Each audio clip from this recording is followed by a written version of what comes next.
five life rules is essential. So first, what is the lived body like? Second, what is the lived space like? Third, what is the lived time like? And fourth, what is the lived duration like? Fifth, what are lived things and technology like? And lastly, what implications do the lived experiences have on our understanding of second language learning? So moving forward, this study is beneficial not only for students, but also for the policymakers, future researchers, language teachers, and language students. For policymakers, instead of just banning AI, the findings of our study can help them and encourages them to create smarter rules or creative rules rather. And for future researchers, it serves as a vital reference for them, especially if they want to explore lived experience study or phenomenological research.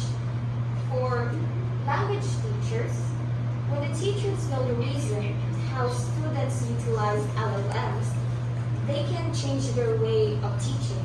They can teach better and support their students more effectively.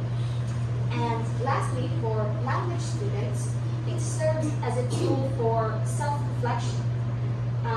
It helps students realize whether AI is helping them or it is compromising their essential academic skills.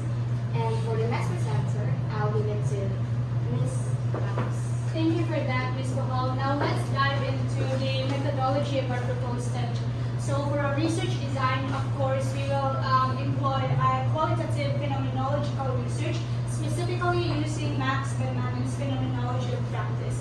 So according to Rowell in 2025, phenomenology is a way of looking at things without preconceived notions as they are in the world.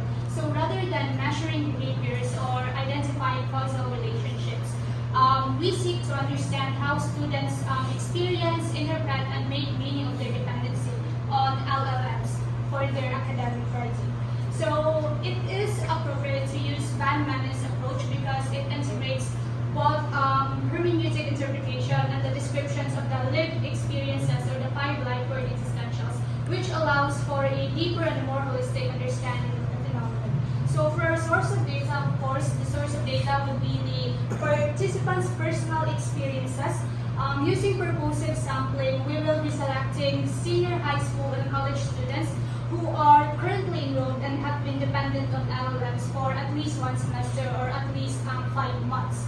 So the participants will be, the interview will be recorded with consent, of course, and will be supported by field notes. And participants will be allowed to use any language that they are comfortable with, as long as we can communicate with them to ensure that they can rely their experiences fully. So for the interview, it will be recorded, and also the interview will be transcribed verbatim first, then it will be later translated into English. So for our research procedure, the data will be collected through unstructured interviews. So we will be interviewing participants either online via Google Meet or either face-to-face, depending on their availability. So in here for the data collection, we will be tackling about how we will gather the data, right? So we purposely selected 20 participants to make sure that we can capture rich and detailed descriptive experiences. So for our data analysis, of course, we will follow Beckmann's four-step process, which is first heuristic questioning. Second would be the experiential description. Third, the phenomenological thematizing. And lastly would be the inciting, invoking, and interpretation. And of course, we will ensure that ethical standards will be strictly followed, including informed consent, including also full disclosure of our research background information, and also we will ensure their confidentiality, anonymity, and the right to withdraw at any time without consequences. So I guess that would be all for our presentation. representations, and the floor is